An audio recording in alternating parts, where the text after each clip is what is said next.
लक्षात घ्या, बैल जो आहे तो प्राणी फार उपयोगाचा आहे, तो ताकदवान आहे, तो बलवान आहे आणि त्याच्याद्वारे धन समृद्धी होते, धन प्राप्ती होते शेतकऱ्यांना. आणि शेतकरी जे काही करतात, नांगरणी, पेरणी, जमिनीची मशागत ते बैलाच्या सहाय्याने करतात. ट्रॅक्टर जे आलेले आहेत, वेगवेगळे आधुनिक उपकरणं आलेले आहेत, तरी देखील बैलाचं महत्त्व कमी झालेलं नाही. अजून ग्रामीण भागात बैलाच्या सहाय्याने शेतीचे सर्व कामे केली जातात.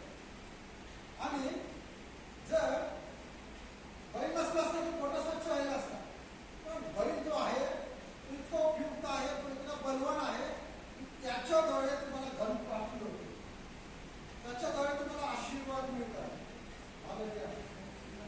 तुमचं घर, तुमचं शरीर हे देवाचं मंदिर आहे आणि तिथं देवाचा आत्मा वास करतो, पवित्र आत्मा.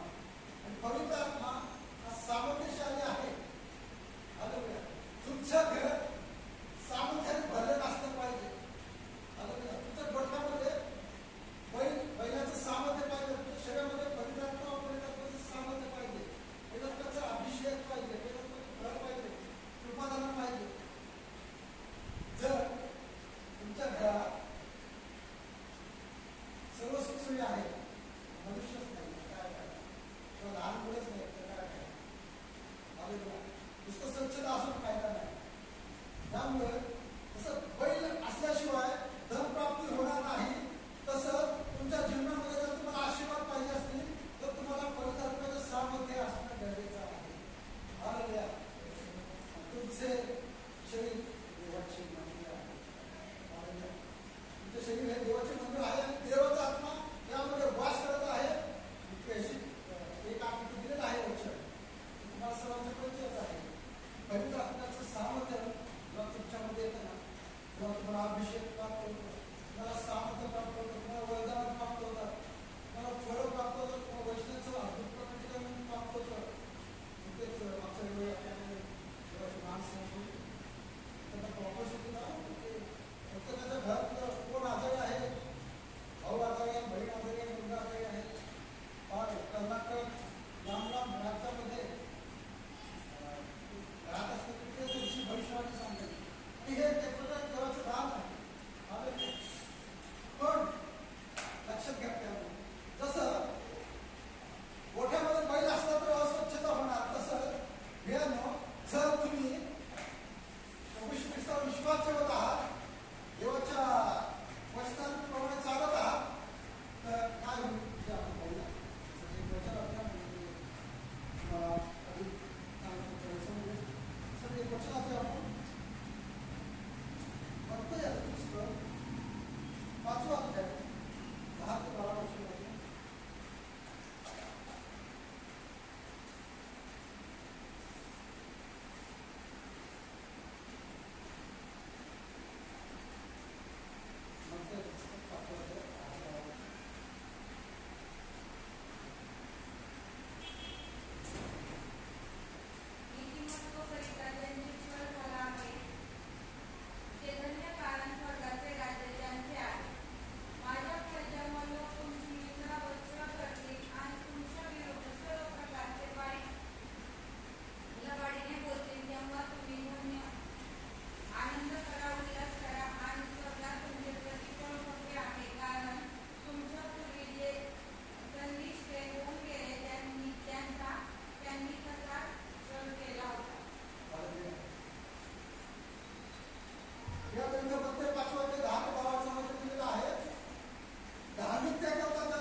विरोधात देखील काम वाढत गेलं.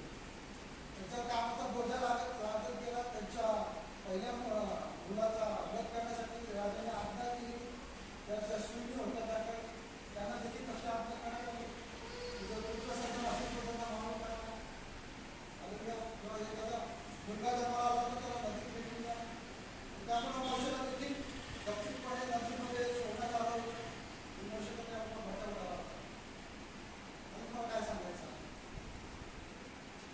बैलाचं बळ नसेल त्याची बोटा स्वच्छ आहे, तुम्हाला काही त्रास होणार नाही, तुमचे वधार होणार नाही, कदाचित तुमचा छळ होणार नाही, तुमची निंदा होणार नाही, पण तुम्हाला ते सामर्थ्य देखील मिळणार नाही, तुम्हाला ते आशीर्वाद देखील मिळणार नाही.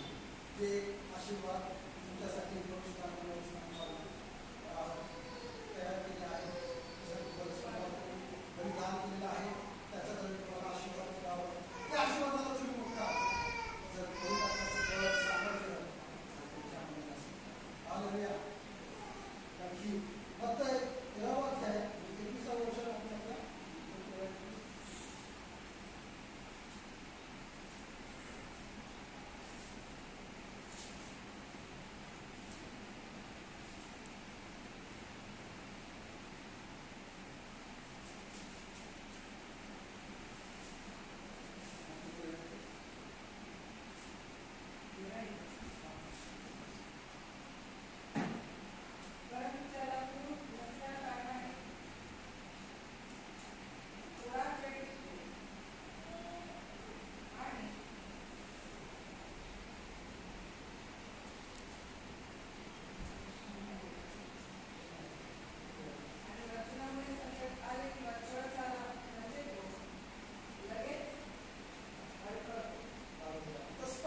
तेव्हा तुमचे हाल करण्याकरिता ते तुम्हाला धरून देतील व तुम्हाला शिवे मारतील आणि माझ्या नावामुळे सर्व राष्ट्रे तुमचा द्वेष करतील. स्पष्ट दिलेलं आहे. प्रभू येशू ख्रिस्ताच्या नावामुळे सर्व राष्ट्रे तुमचा द्वेष करतील. प्रभू येशू ख्रिस्ताच्या नावावर